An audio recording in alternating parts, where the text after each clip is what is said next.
Wayfair's Labor Day clearance is on now. Right now at Wayfair, you can get up to 70% off everything home. Shop Wayfair's Labor Day clearance now through September 7th at wayfair.ca. Wayfair, every style, every home. Good Monday afternoon to James Mennie of the Gazette, reporter, columnist, editor, all around man about town. Hi, James. Hello, Trudy. What a lovely intro. Oh, well. Oh, Lord. Are you liking these Blade Runner sunrises today? For the past week? Oh, I don't know if you're getting up that early now because you're working this shift, but I got to tell you, I'm up usually about 5 o'clock in the morning, and there's something rather unsettling about seeing a blood orange where the sun used to be when you wake up. I agree. We've been seeing the sunset. Kev has remarked on it a number of times. We sit out front of the house and ooh la la. That's not, it's not a harvest moon. Sometimes in the fall you get that little orange tinge. This is not that. This is a This I is keep expecting like a big neon blimp with someone singing in Japanese to go floating by, but it hasn't happened yet. So we'll see.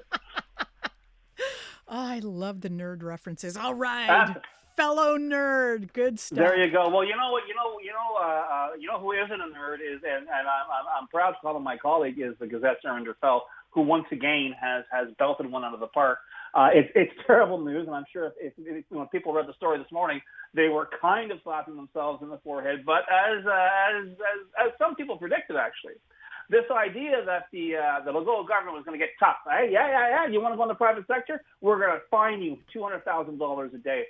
And what happened was a bunch of doctors were like, you know what? Take your private sector and stick it where the monkey stuck the nuts, because we're out of here. 10% increase in departures. And the problem is number one and number two classifications of doctors hitting the silk from the public sector are anesthesiologists, who are, of course, essential to surgeries, which were already backed up, and dermatologists.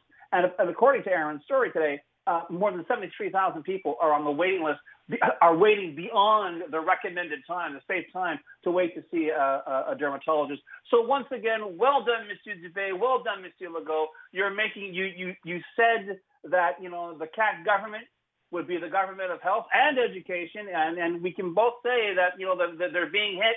And you really put them on the map, unfortunately, not for the right reasons. And, of course, the government will turn around and say, well, this is just the doctors being pigs and whatever. Doctors are business people like everyone else. They're not volunteers. And, when I look at how, provincial politicians don't blink an eye, giving themselves big, fat 30% raises, and then turn around and say, well, we're going to make it difficult for you to go back and forth from the private to the public sector. I know I'm paying for the public sector. And I have to tell you, individually, I've spent more time dealing with the public sector of medicine in this province in the past 2 years than I have in the entirety of my life. And I have to tell you, Trudy, in my case, and I'm not saying it's typical, in my case, everything is just tickety-boo. Everything's great. Everything's going well.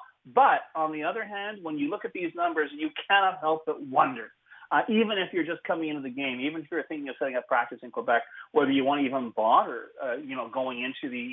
going into the public sector, and also when you have politicians, business people, and accountants who are looking at the healthcare sector, saying, you know what, all that matters are the numbers, and we'll see what happens with the rest. It is kind of scary. I mean, that is the real part of it. I've never questioned the willingness of, as far as I'm concerned, the vast majority of healthcare workers in Quebec to do their jobs.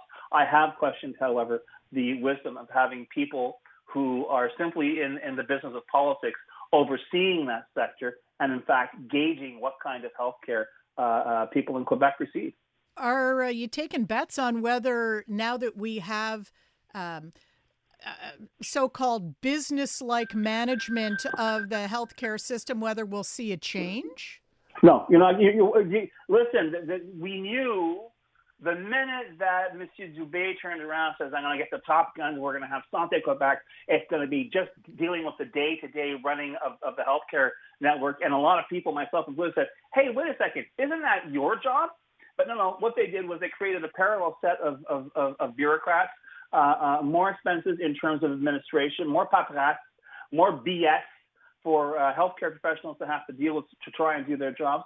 And here we are. And a lot of them are saying, The hell with it. I'm going to go in. And listen, Trudy, we both listen to the station. We know it wasn't that long ago. You never would have heard an ad on CJAD for private clinics offering private health care. But guess what? We have all kinds now. It's become part of the norm. And that, for a lot of people in Quebec, is scary. A lot of people who believe in the whole idea of the public sector being sacrosanct over everything. But the fact is, it's not just the doctors, but we're also seeing a growing number of patients, i.e. those who can afford it, turning around saying, I don't have the time. Life, quite literally, is too short for me to deal with, the Coalition Avenir Quebec's bureaucracy, for me, standing between me and a healthy life. So I am going to go private. I'll get insurance or I'll pay out of pocket, whatever, but I'll do it.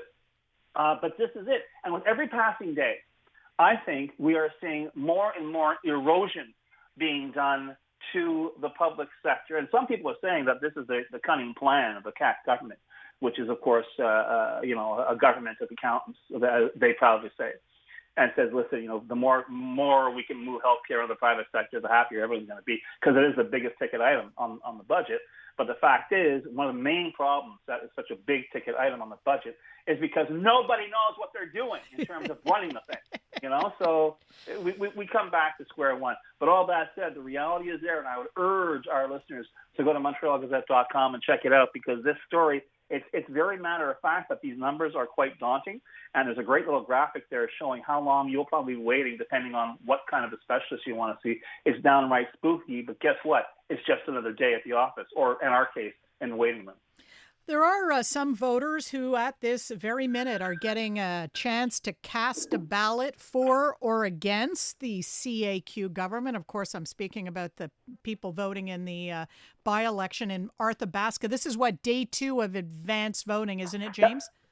Yes, and the thing is, people are looking at this, and I've said, in previous conversations with you about this particular by-election, it's perceived as a dress rehearsal for the general election, because will the PQ stand up and win this by-election, or will the Conservatives under Alex James, who is really betting it all on this one throw in this by-election, end up with a seat in the National Assembly, end up with a lot more exposure than it has now, and perhaps strike a chord with voters who are just fed up with the usual kind of political banalities that come out of not just the pay kits, but also the CAC. I mean, the idea that the PQ, everything will be fine, Trudy, once separation goes through. It's a cloudy day. Separation, there are no more cloudy days. Okay, but you really are wondering. And this is going to be a big number to watch for even before next Monday, when the by-election actually takes place, is what the turnout was like. Because then you're going to have some indication of how much of a ground game these parties have or don't have.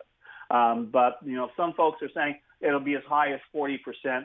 We'll see, but I wouldn't be surprised if it was. But I have a sneaking suspicion we are going to see a lot of surprises between now and next Monday night, when the ballots are finally counted in this riding. But like I said, this is one of the most, believe it or not, I never thought I'd use this expression, this is one of the most exciting by-elections in Quebec politics to come down the pike in quite some time. I think you're right about that. It's certainly livening up our Montreal summer, is it not? Oh, between that and the orange air, yeah. Oh, great. yeah. Yeah, true. All right, James Mennie. Thanks very much. Adama.